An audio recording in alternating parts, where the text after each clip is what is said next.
Bonjour à tous. L'essentiel de l'actualité ce mardi a commencé par le nombre de cas confirmés de coronavirus en Côte d'Ivoire qui a grimpé. 118 nouveaux cas enregistrés. Il y a tout de même 32 personnes déclarées guéries et pas de nouveaux décès. Suivant. Point de la situation de la Covid-19 au 1er juin 2020. Le ministère de la Santé et de l'Hygiène publique a enregistré ce jour, lundi 1er juin 2020, 118 nouveaux cas de Covid-19 sur 611 échantillons prélevés, soit 19,3% de cas positifs, 32 guéris et 0 décès. À la date du 1er juin, la Côte d'Ivoire compte donc 2951 cas confirmés, dont 1467 personnes guéries, 33 décès et 1451 cas actifs. Le nombre total d'échantillons est de 27 650. Le ministre de la Santé et de l'Hygiène publique insiste sur le fait que la pandémie n'est pas terminée. Il rappelle aux populations que le virus est là, il circule dans notre pays et que nous devons rester prudents. Le ministre de la Santé et de l'Hygiène publique en appelle à la responsabilité et au civisme de tous afin de respecter les mesures barrières, notamment le lavage régulier des mains avec de l'eau et du savon, le port du masque pour vous protéger et protéger les autres. Soyons tous engagés et tous responsables. Dès l'apparition des signes tels que la toux, la fièvre et des difficultés respiratoires, n'hésitez pas à vous rendre dans un des centres d'accueil et de dépistage Covid-19 ou appeler les numéros gratuits suivants, le 101, le 119, le 125 et le 143. Le ministre de la Santé et de l'Hygiène publique remercie et félicite tous les acteurs du système de santé pour leur engagement et leur dévouement dans la lutte contre cette pandémie. La Côte d'Ivoire à la porte des 3000 cas confirmés. Il faut plus que jamais respecter les mesures barrières. Le gouvernement joue sa partition, être aux côtés des populations dans cette lutte. À juste titre, la ministre de la Solidarité a remis des kits alimentaires et sanitaires aux maires et conseils régionaux du Sud Comoé et de l'Indénié-Duablin. Le reportage de Jean-Marc Adjadji.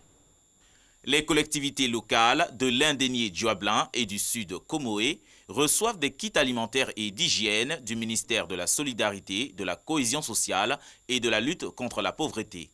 La ministre Mariatou Koné soutient les mairies et conseils régionaux de ces deux localités dans la sensibilisation et l'aide aux couches vulnérables en cette période d'urgence sanitaire due à la Covid-19. Je suis heureux de voir que le gouvernement a pensé aux plus vulnérables de nos populations. Nous allons faire bon usage de ces dons et faire en sorte que ce soit d'abord les plus nécessiteux qui en profitent. Je voudrais surtout exprimer ma profonde gratitude au président de la République, son Excellence Alassane Ouattara.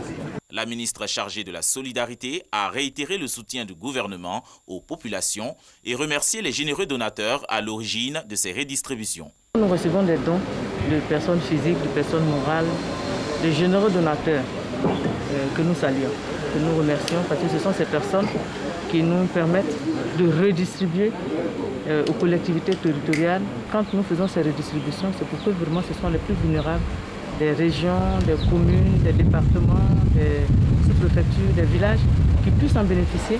L'action de la ministre Mariatou Koné s'inscrit dans le plan de riposte sanitaire initié par le gouvernement contre la pandémie du coronavirus. Même action, cette fois dans la commune de Bingerville, qui accueille la 3e étape de l'opération Zéro Covid-19. Le ministère de la Ville, initiateur de l'opération, veut permettre aux populations des quartiers défavorisés de participer à la lutte. On fait le point avec Mamadou Kwasi. Pour cette 3e étape de l'opération Zéro Covid-19 dans les quartiers précaires, c'est à pied que la délégation du ministère de la Ville s'est rendue au quartier Carrière 2 de la commune de Bingerville. Un quartier défavorisé situé dans un bas-fond et qui abrite une centaine de ménages. Momone Silla, directeur du cabinet du ministère de la Ville, et son équipe s'y sont rendus, les bras chargés de vivres et de non-vivres. Une séance de remise de kits de lavage des mains, de cache-nez et de vivres mis à profit pour sensibiliser ces populations de ces quartiers précaires au respect des mesures barrières.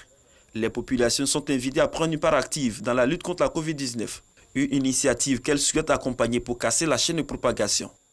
Nous allons suivre et respecter les conditions, les consignes qu'on nous donne, sans détour. Pour cette étape, le ministère de la Ville bénéficie de l'assistance de la mairie de Bingerville, déterminée à freiner la propagation de la maladie dans les quartiers précaires.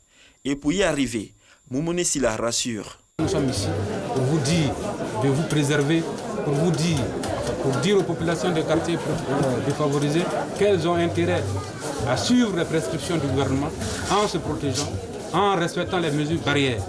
Cette troisième étape de la campagne de sensibilisation de la solidarité marque l'engagement du ministère de la Ville dans la lutte contre la pandémie à coronavirus, tout en invitant les populations au respect des mesures barrières.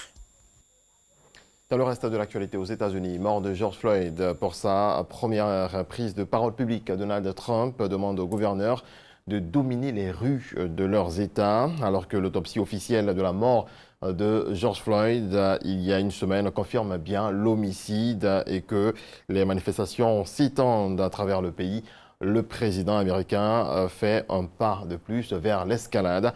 Mais il y a d'autres images qui contrastent avec cette politique de Donald Trump, celle d'agents de police qui se solidarisent avec la communauté noire et rejoignent les protestataires. Merci de votre attention. Marco nous a rejoint pour la suite de Matin Bonheur. Bonjour Marco.